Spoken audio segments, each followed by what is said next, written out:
Hi, this is Erwin Lazar, Vice President and Service Director at Nemertes Research, and welcome to our webinar entitled Why Work at Home Requires Team Collaboration, which I am co-presenting with Justin Huskamp, Group Manager Solutions Marketing at Slack. Hi, Justin, and thanks for being here. Would you like to just introduce yourself real quick? Hi, Erwin. Yeah, thanks for having me. I'm Justin Huskamp. I work on the product marketing team in Solutions Marketing at Slack, and very excited to talk to you today about remote work. Excellent. Today's webinar consists of an interactive presentation and moderated Q&A period. Please feel free to submit any questions using the BrightTALK control panel, and we'll do our best to answer them as we go through the webinar as well as at the end. A quick note, although we don't send out copies of the slides, a replay of this webinar will be available on our BrightTALK channel shortly after the presentation concludes. With that, let's go ahead and get started. And Justin, I'll go ahead and start and share some of our research and talk about the agenda, and then turn it over to you. So I'll do a quick introduction of Nemertes. We'll share some of our recent data on work at home, and I'll spend the bulk of the presentation sharing some data that we have gathered over the last several weeks as well as several months, looking at how organizations can leverage team collaboration, especially as they've ramped up work at home over the last couple of months. We'll share some of our success correlations for organizations that have successfully gained business value out of their team collaboration investment. And then I'll turn it over to you to talk about working remotely in Slack. Sounds so good. Just to quickly introduce Nemertes, we spend our time going out and gathering data from end-user organizations. We conduct several studies, continual studies throughout the year. And our goal is to not only just understand what are companies doing with different emerging technologies, but what are the successful correlations? So how do we define success? Typically by looking at quantifiable metrics like cost savings, revenue, gains in productivity, and then what are the organizations that are seeing the highest benefit? What are they doing differently from other organizations? So we'll talk about success correlations as we go through the presentation. So let me share some data real quick about work from home. This comes from a study that we just conducted the first week of April. We went out to 460 both IT leaders as well as business leaders across 8 countries, 40 industries, range of company sizes. And our goal was to really just take a quick snapshot of what has COVID-19, what has the pandemic done as far as changing the way people are working, and what are the key takeaways related to work at home. And we really found, as you can imagine, some strong correlations in changes in work at home with the rise of the pandemic. So at this point, 91% of the participating companies, the 460 or so companies, said that they now support work from home. That's up from 63%.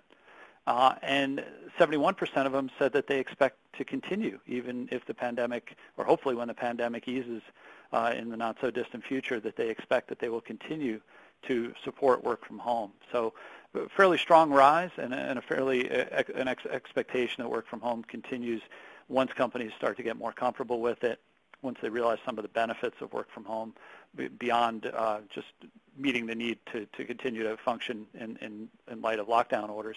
More importantly, I think the percentage of employees that are working from home has more than doubled. Of the 91%, 72% of their employees are now work at home. That's up from 34% prior to the pandemic. And 75% of contact center agents now work from home. So we've seen this just drastic move toward work from home, and the challenge becomes for organizations, how do we support work from home in a manner that is able to continue to allow people to communicate, collaborate, and remain productive regardless of where they're working. So as we dug a little bit further into the data and we wanted to understand what are the reasons why people would continue to support work from home when maybe they really didn't even have to, if assuming the lockdown orders begin to end. And a lot of it was that they're providing a higher quality of life to their employees. They're not in the car commuting 45 minutes each way or an hour, hour and a half, depending on where you live. They're not spending money on wear and tear on vehicles and going out for meals and gas and so on. That was really the primary feature, the primary driver for allowing people to work from home, both now or in the future, again, once the COVID's not the primary driver.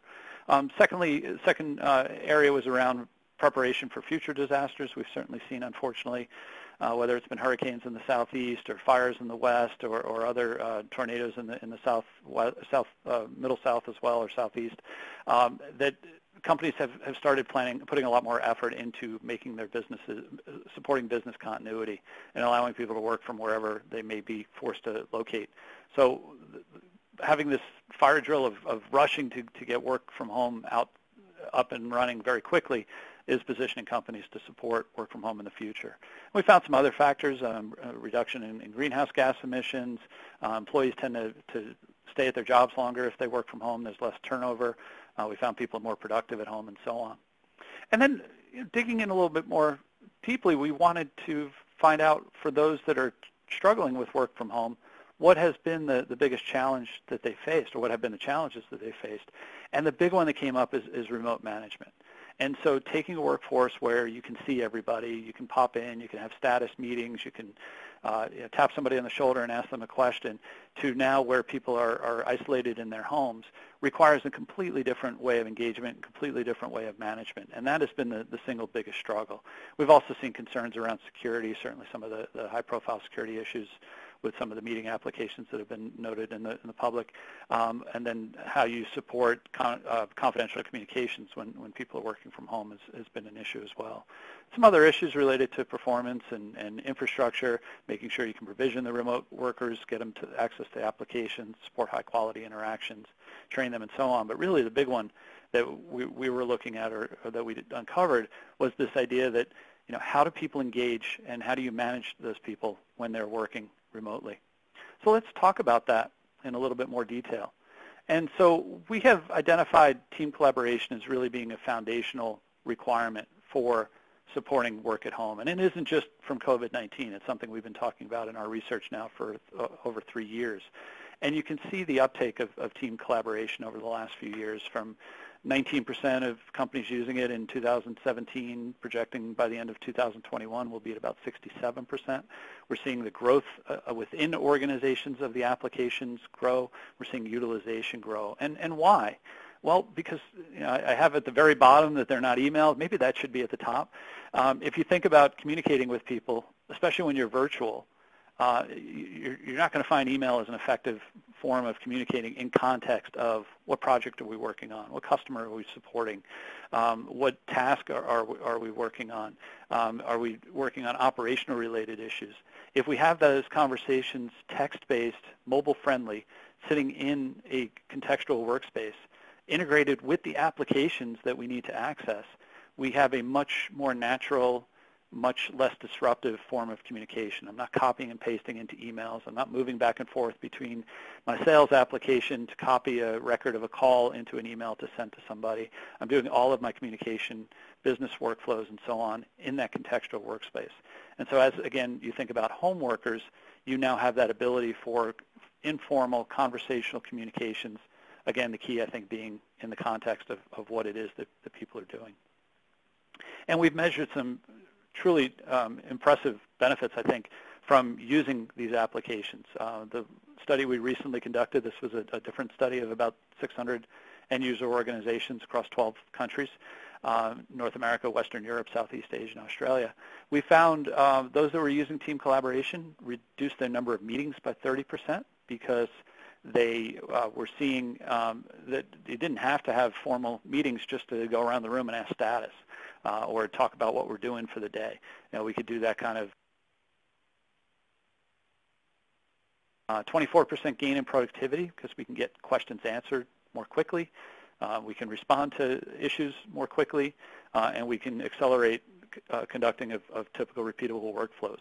$368,000 increase in revenue on average because we are better able to respond to customer opportunities. So I've got a customer who's applying for a loan, and I can pull a loan officer into a team space. I can even maybe pull the customer in, and we can answer all of their questions without having to play phone tag or, again, send emails. And really another big one, a 21% reduction in email. So as conversations move into the contextual workspaces, we have that opportunity to reduce email. And really going back to that core challenge of managing virtual workers, we've been using team collaboration, specifically Slack here at Nemertes, for about 4 years now. And we're a virtual company. We all work from home. We have since the company was founded about 18 years ago. And the sea change when you go from having to send emails to your coworkers to being able to conversationally chat with them again, in context, is just a night and day experience in terms of productivity. And it allows not only that real-time work, if I have a quick question, I just pop in a channel and ask somebody, but I can also, we have channels set up to engage socially. So we have channels to discuss cooking or what's going on in the news with COVID, or we have a prayer channel, or we have other channels related to what's going on with kids and so on. So if you think about that challenge of working from home and the fear of isolation, and a number of studies have shown people get lonely, when they work from home, giving the employees the ability to continue to build that camaraderie, that personal interaction through the team space is something you really can't do in any other application today.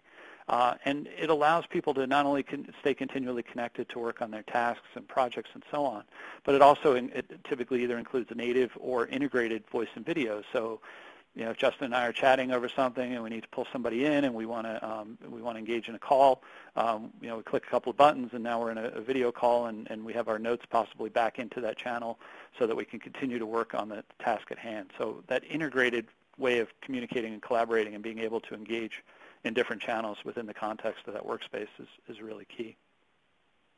So I'll share with you some of the key correlations that we found that have showed that companies that do these things are more successful with their team collaboration implementations in terms of gaining productivity, all those benefits we talked about, saving money, making money, gaining productivity, reducing email, et cetera. The first is that you view team collaboration as a work hub, and only about 29% of our participants see it this way. The rest are still thinking, well, it's just a chat app, or I haven't really figured out, or maybe certain roles it makes sense. But for that 29% that view team collaboration as the hub, meaning this is where we work, this is our primary thing we live in during the day and how we access applications and project plans and chat with one another and so on, they make up almost half of our success group. So almost 48% of our success group are of that mindset of using team collaboration as a work hub. And so that's where you really see that opportunity to improve efficiencies and change the way that make people more productive, again, regardless of where they're looking, or where they're working, I should say. Secondly, we're looking at addressing security and compliance needs. So we want to make sure that if we're rolling out a team collaboration application, that we can guarantee that we can meet whatever compliance regulatory framework we're working under. We want to make sure we can control what's being transmitted across those channels and impose restrictions on sharing of sensitive files or words or something like that. We want to make sure that our data is encrypted in transit and at rest. Ideally, have control over those encryption keys, so if there is an issue, I can quickly lock down a channel, lock people out of it, preserve that conversation, and analyze to find out what went wrong and what we need to do to fix it. And because I own my keys, I'm not worried about providers digging into my data if they get subpoenaed or something like that. We definitely want to be able to export messages depending on, again, on the regulatory framework we operate under.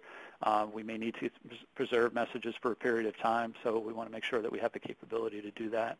And then finally, we want to support access control so that we know who is getting into spaces.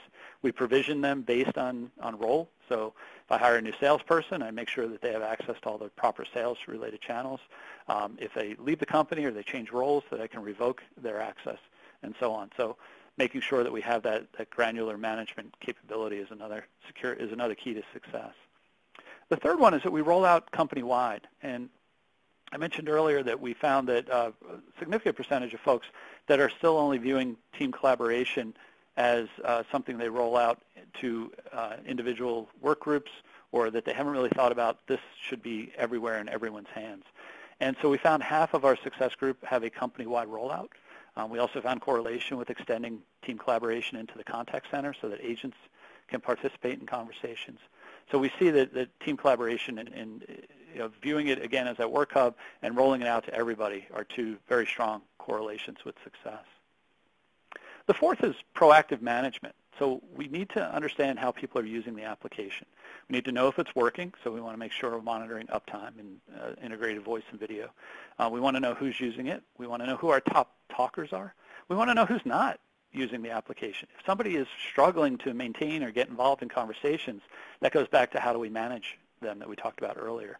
We want to know how satisfied people are with the applications that they're using. Is it working for them? Are there training issues? How are they dealing with things like interruptions and notifications and so on?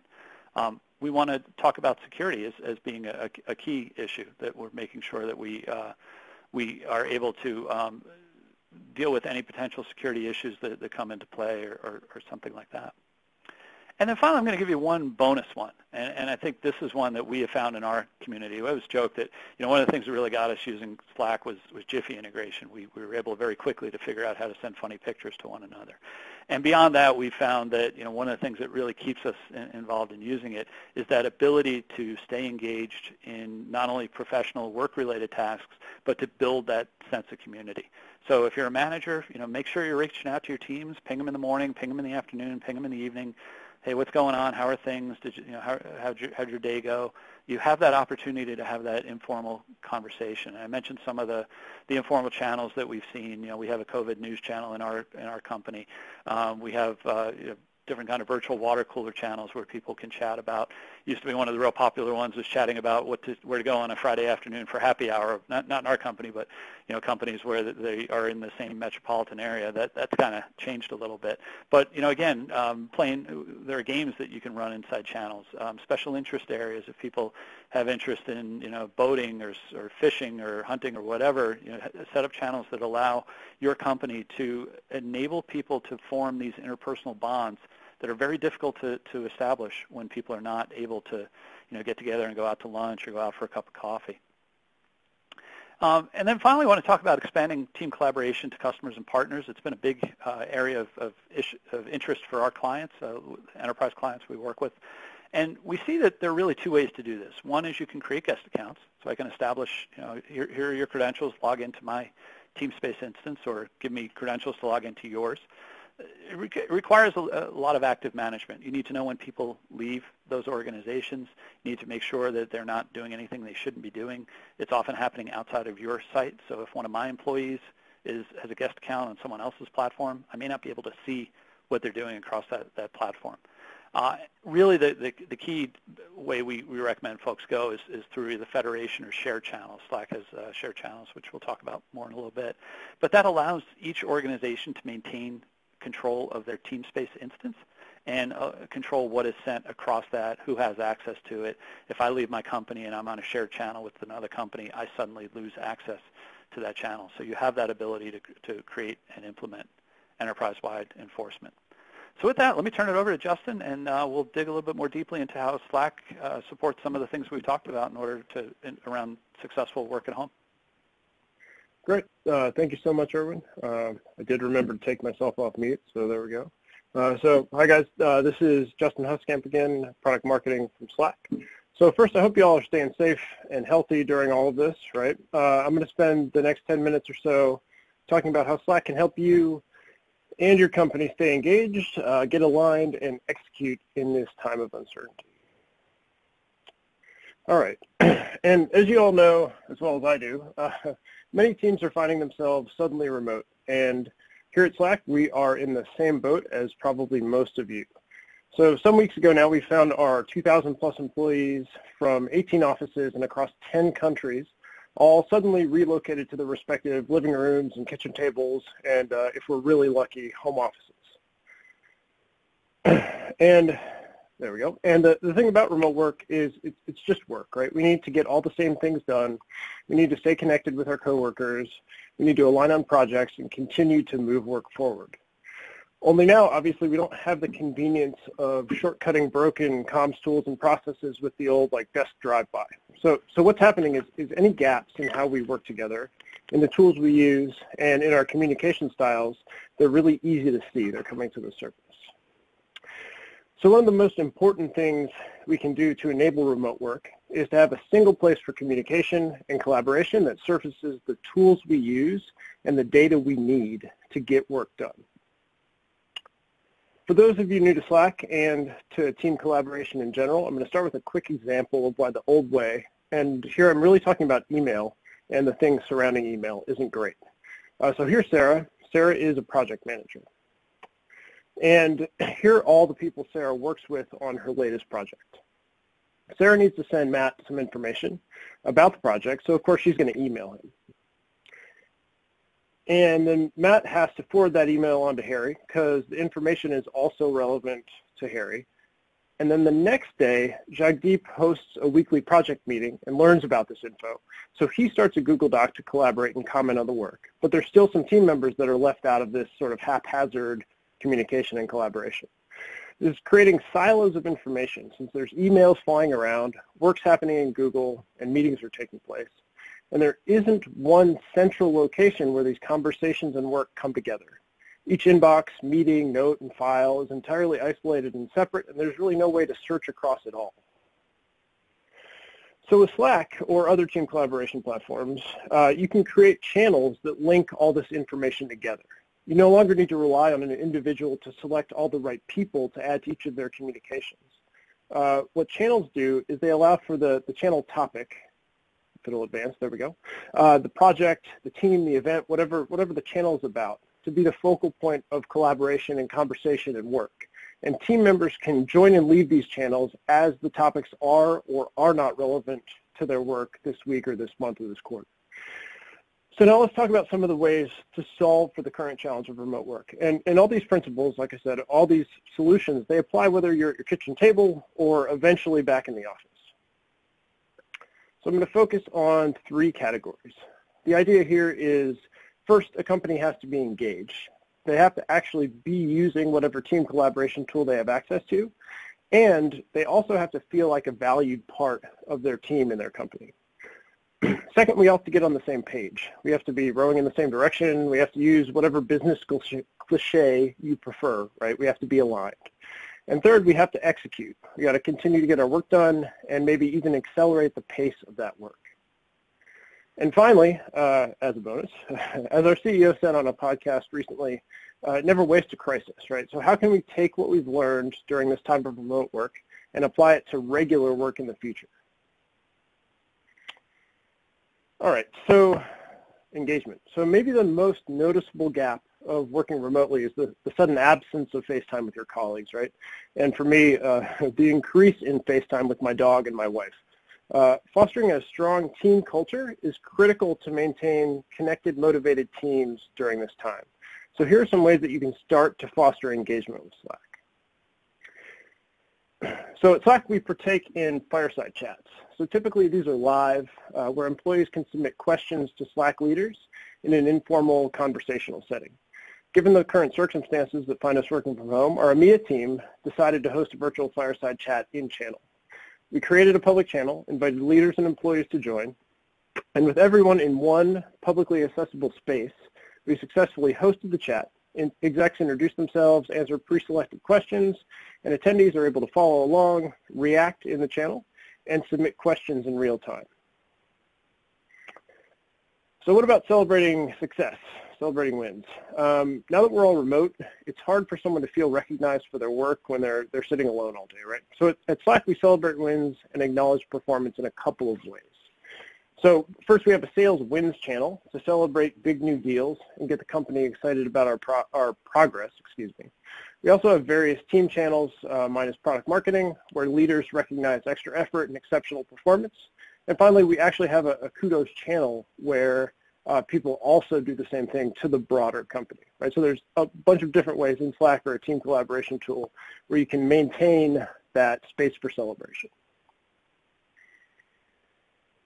And speaking of visible, the week after if that will go forward for me, just a moment.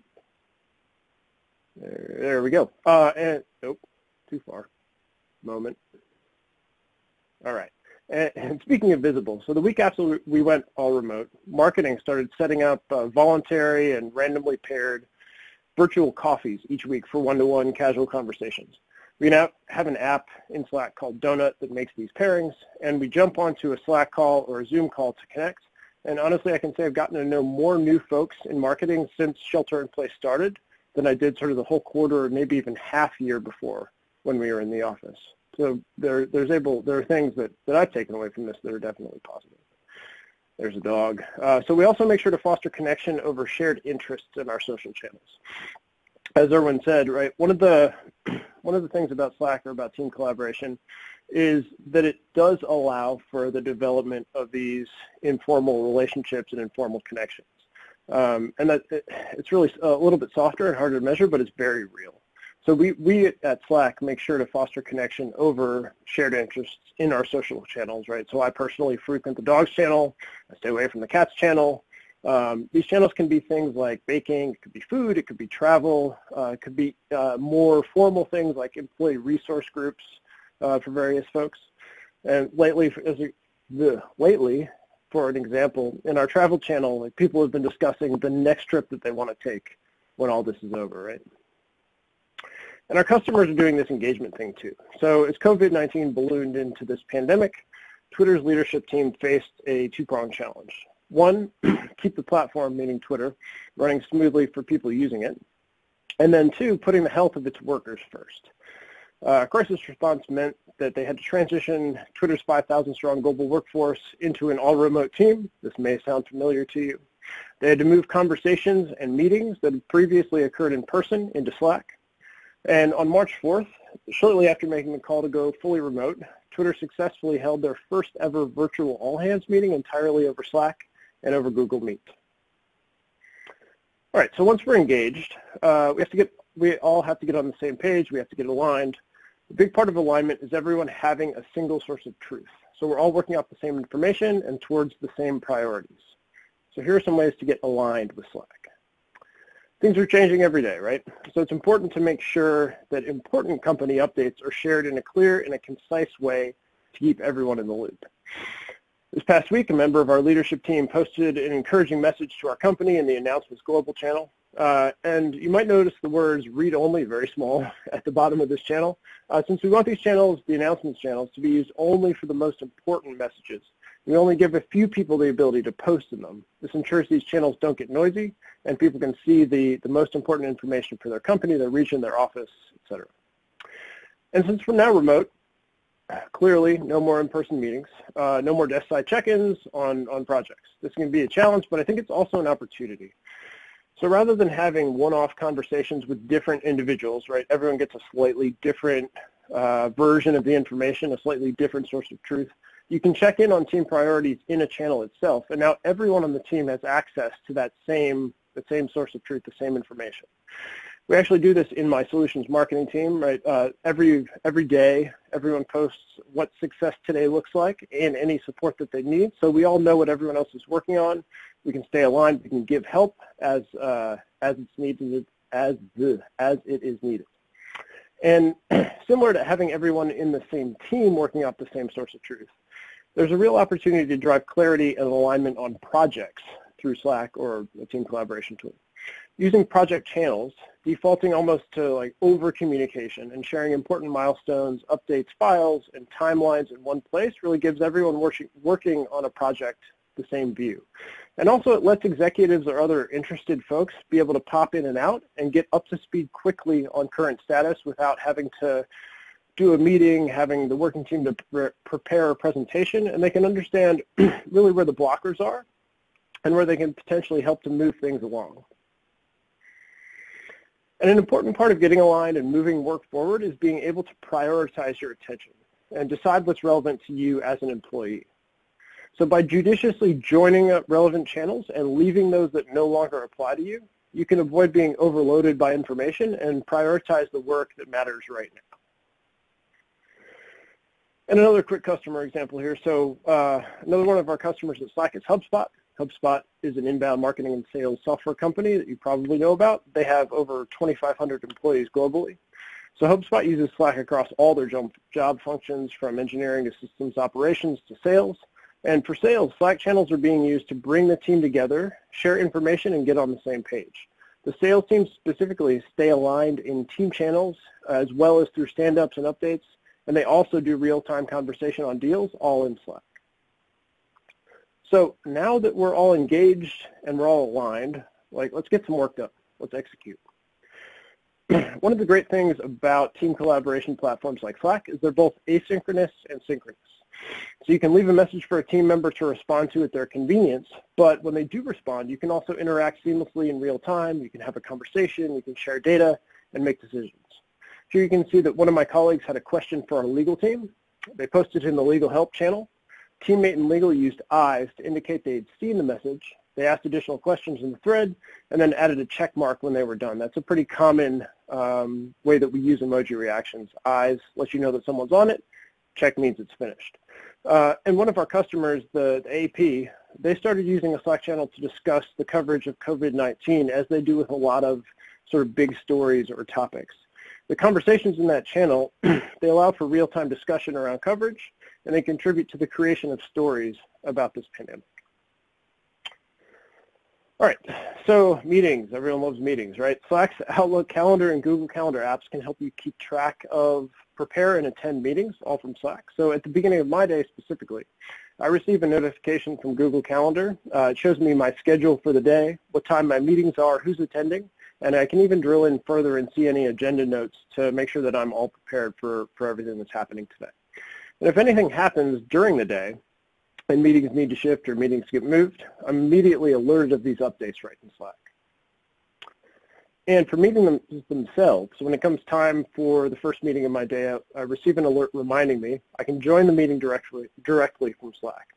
Most of my meetings, meaning my Zoom calls, my Slack calls, are scheduled in advance. But sometimes we need to shift a conversation out of channel into a video conference, clear up confusion, or hold a quick brainstorm. So for ad hoc syncs, I can also start a video call right in Slack, and I can be notified when people that I've invited join it.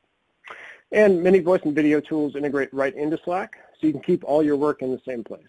So you can use Zoom, WebEx, Teams, Hangouts, or another voice or video provider. You're covered either way. And at our customer Zapier, they found that Slack's interactive screen sharing actually has enabled pairs of their programmers to simultaneously code together and allows multiple members of their team to jump into a support ticket, swarm it, and work together to resolve it more quickly than before. Okay, so partnerships. Erwin talked about federation or shared channels. In Slack, we use shared channels. What a shared channel is basically a channel that is shared between your workspace and the workspace of one or more of your customers, partners, vendors, contractors, etc. Maintaining these partnerships in a shared channel is great because barriers to communication with outside people, the inability to access important files or customer information, that often slows work down. So with Slack, you can get all the benefits of channel-based collaboration and communication that can be applied to the work that you do with these outside organizations through shared channels. That's because shared channels look and feel like normal channels, but are shared across multiple orgs. And that means you can discuss, post files, move work forward in a common space within Slack. For example, our sales team spends a whole bunch of time working directly with customers. Once a deal is official, our professional service team will connect to the customer, spin up a shared channel, and help that customer get implemented and move their work forward in Slack. And at our customer Zendesk, their sales team knows that easy and efficient communication can make a deal happen faster. So Zendesk uses shared channels, the sales team does, with their partners in order to pull those partners into discovery calls with prospects on short notice and move deals along, get them done faster. There's a lot of information, there we go, that needs to be shared before and after meetings, and sometimes you're going to get an email, right, either internally or externally. With Slack, you can actually send that email directly into a channel and give everyone the ability to see to it and react to it. And if you remember the example at the beginning, working in documents is just another potential information silo. And sharing a document with your coworkers is often a multi-step task and kind of a pain in the butt. But with Slack and Google Drive, sharing a document is easy as pasting the link into the channel or into a direct message. Slack will actually prompt you to update the permissions if not everybody has access. And the same is available from other partners like OneDrive and Box. So I know that was pretty quick, but those are some ideas for using Slack and team collaboration to get engaged, aligned, and move work forward. And like I said at the beginning, I encourage you, as we're doing ourselves at Slack, is to try and identify some benefits from these new norms and habits that we're all being forced into with remote work, and figure out how to bring those forward and emerge better as an employee, as a team, as a business, whenever we all eventually get back to the office.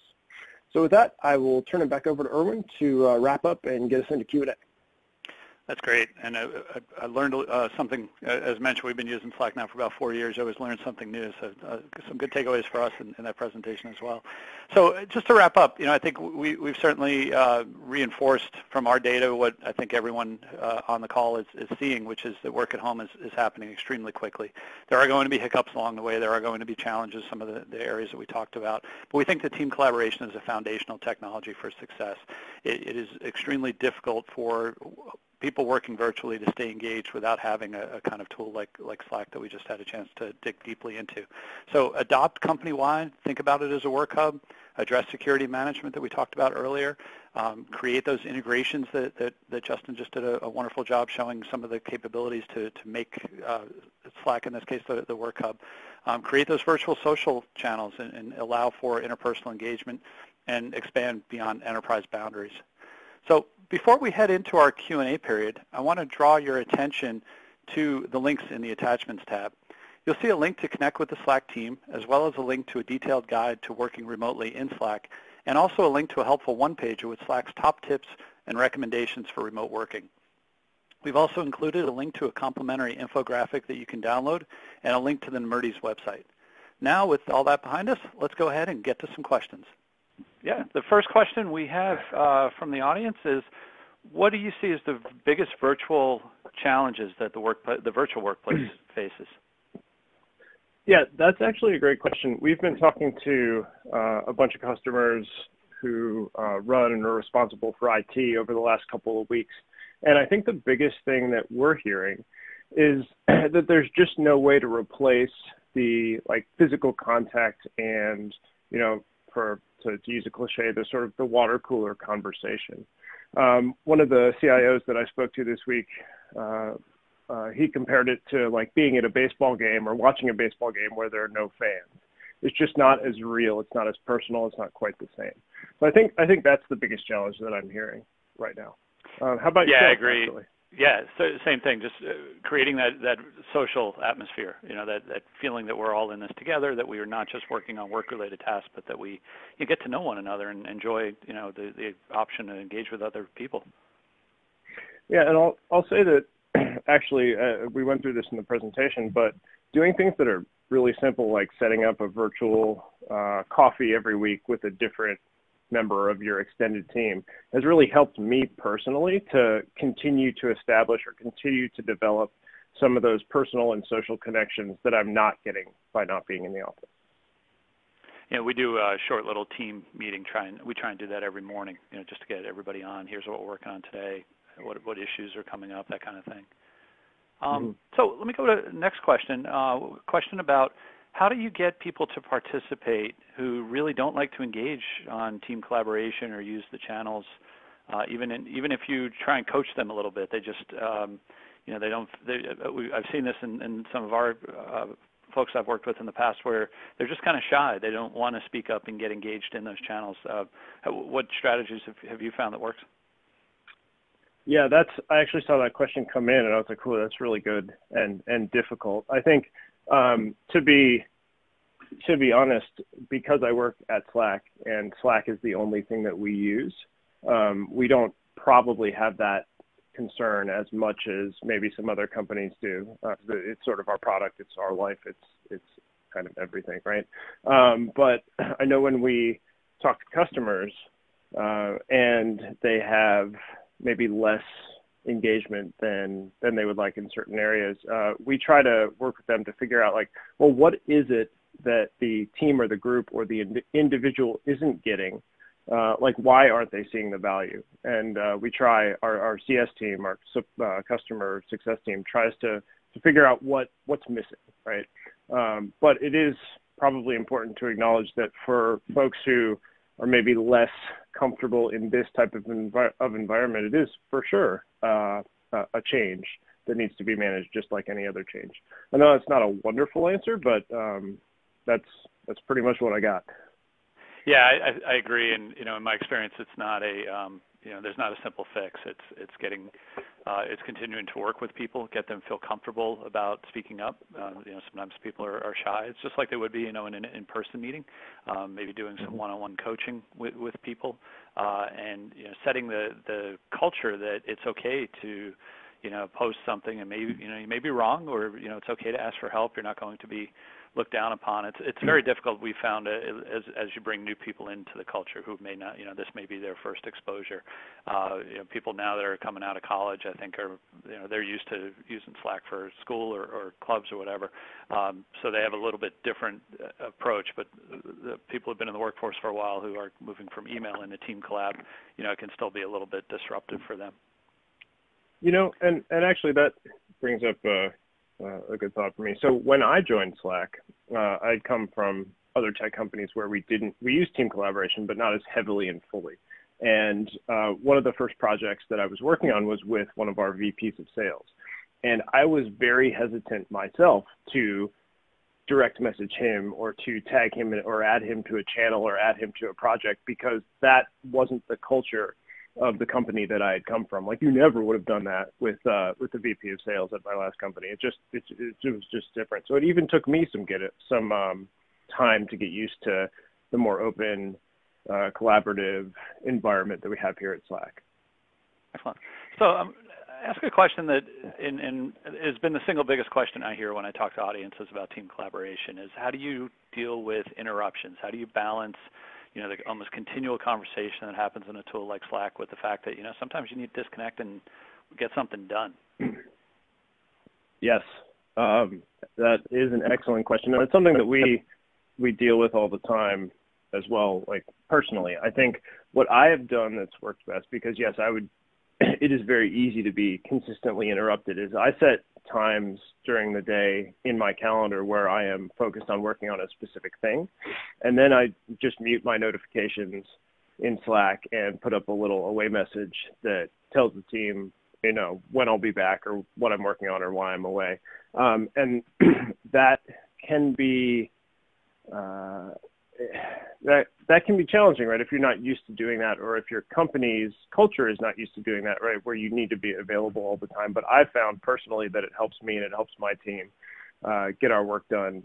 And knowing that seeing someone's away message where they have working on X, Y, or Z or focus time, we just respect that and know that people are working on something and are making progress and are being efficient. Yeah, we're the same way. We have a whereabouts channel, so if you need to take some time off, you post in there, hey, I'm going to be off for the next hour working on something. We have our calendar linked. You demoed the calendar integration, so I can see if somebody's in a meeting. And then we instruct people how to set up notifications. So there are channels where you really want to know what's going on a continual basis, or some channels where you really that's not something you're worried about, but somebody pings you in the channel, you'd like to know about it. So using the snooze button, setting proper notifications, I think are all critical approaches for success. Yeah, and I guess also setting up your. Oh, sorry, continue, Aaron. My fault. No, go ahead. I was going to say, and also just sort of having the right cultural norms, right? So for us, if you message someone and you're not in a conversation back and forth with them right now, that's considered sort of asynchronous asynchronous communication. They'll get back to you when they want, when they need, when they're able. But when you're in a sort of a back and forth direct message or in a channel, then it becomes a synchronous conversation. And one of the great things about team collaboration products like Slack is you can move pretty seamlessly between those two modes. Yeah, it's true, and it is managing that expectation that you're going to respond right away versus, hey, I'll get back to you in a few minutes. It's, again, it's that more natural conversation that you wouldn't normally have with if you were conversing via email. So it's reminiscent to when people first started getting BlackBerries years ago, dating myself here a little bit, but now there was suddenly that expectation that I could send you a message anytime, at any point, and you would read it, and then you had to overcome that, hey, I'm putting this thing down now because it's dinner time with my family, or I need to get something done. Yep. So I had a question about productivity related to working from home and if there was any data around that. We have not looked at that yet. It's something that we're looking at for research this year. There have been some studies that show that people tend to work more when they're at home. Companies have had lower turnover because work at home is a very popular option for a lot of people. The biggest challenge we've seen with productivity has been the need to, when you're in an office environment, you need a break, you get up, you walk down the hall, you talk to somebody, you get a cup of coffee. If you're working at home and, maybe you don't have anyone else at home with you, you don't have that, opportunity. So I think it's really important to schedule some breaks during the day and get up and, take a walk, go outside, chat with a friend, a family member or something like that, just so you don't feel like you're, 8, 9, 10 hours glued to your desk. Justin, what have you seen that works for you at Slack? Yeah, I think we do have some stats around engagement that sort of follow with what you said about people potentially working more when they're working from home, that we actually have more engagement from the average user. I think it's like up from 9 hours connected to 10, I believe, or something similar to that. But yes, we are very concerned, and our leadership is very concerned about, take time when you need to. Make sure you get up in the middle of the day and you're not in front of your screen for 9 hours straight. Like, very simple things, but incredibly important as we all adapt to working from our kitchen tables and our living rooms and our home offices. Excellent. So how do you deal with disruptive behavior in channels? Is that something that you've come across? I got a question along the lines of if somebody's behavior in a channel is not, appropriate. Yeah, that's, honestly, I personally have not run across that. And Slack as a product has been very careful has been very conscious of not treating Slack like a social network where you can block people and mute people and that sort of thing, because the assumption is that you're all in the same company, you're all working together, and there are like HR systems and processes that can take care of those sorts of issues. So from the product side, that's why we've made the decisions that we've made, because this is for sure a work tool and not a social network. And to be honest, Erwin, I can't say that it's something that I've run into personally or on my team. Yeah, so I've seen Slack used, and I'm a Scout leader, so I know a number of the Scout groups use Slack, and they do run into some of those issues, but haven't seen that yet in the work environment so far. I mean, I've heard stories of people, sharing inappropriate images and so on, but the guidance that we have seen organizations implement is, treat it like any other form of business communication. If you think something is inappropriate to send in an email, it's inappropriate to send in a Slack message. That same viewpoint toward communication. Yeah, absolutely. And then I want to ask a question. There are a number of folks who are using Slack, as I mentioned, in non-work related tasks. How do you see people managing Slack instances when they might have, 2, 3, their work one plus 2 or 3 others that they're working with? That's a good question. So we generally just, here at Slack, when we have other instances that we're in for like networking or work social, or some of my colleagues even have Slack for their household, which honestly is a step too far for me, but to each their own. We just have all the workspaces sort of lined up in the desktop app, right, and also in your mobile app. I think if you are, I don't think I have any specific recommendations for managing across, except like I only have one workspace, our corporate workspace, where I really need to worry about like presence, meaning like when am I away, are my notifications muted, because all the others are relatively less busy. But it certainly is, it can be more of an administration task or more of a more hygiene if you have a number of workspaces that are all important and all highly trafficked and all to do with your work. That's why we created the Grid product some number of years ago, to sort of centralize all those workspaces and make sure that your presence is consistent across. I don't think that's exactly what they're asking, but. Yeah, I know, personally, if I've seen folks that are using different, workspaces, again, personal work related, you may want, one thing is to set notifications. So, if it's non-work related, you're not getting notified being work hours. So that might be one. And I love the comment about, I haven't seen anyone that set up Slack within their family. I know myself and plenty of others text their family throughout the day, but setting up a Slack space is probably, like you said, a step too far. Excellent. Well, we had a couple of comments of thanking us for the presentation, so I appreciate those as well. With that, I think we're done with questions. Thank you, Justin, for all your insight. Any closing thoughts? Just a reminder of how folks can get in touch with you. Yeah, so you can always find us on Twitter at SlackHQ. If you want to email me personally, very happy to communicate with you. We at Slack obviously don't use email for hardly anything, so I'm not the best at checking it every minute of every day, but I'm jhuskamp at slack-corp.com. And, just like we're doing at Slack, like make sure that you do take care of yourselves and support well-being during this time, right? Because we are in front of our screens more often. We do tend to take less breaks. I know personally I have. And it's really important for us to understand this is going to probably in a lot of places be going on for a while. And how do we make it sustainable for ourselves? So. Yeah, great comments. And I think, even starting to look at what you can do to support your community is something that we've been, starting to think about a lot more.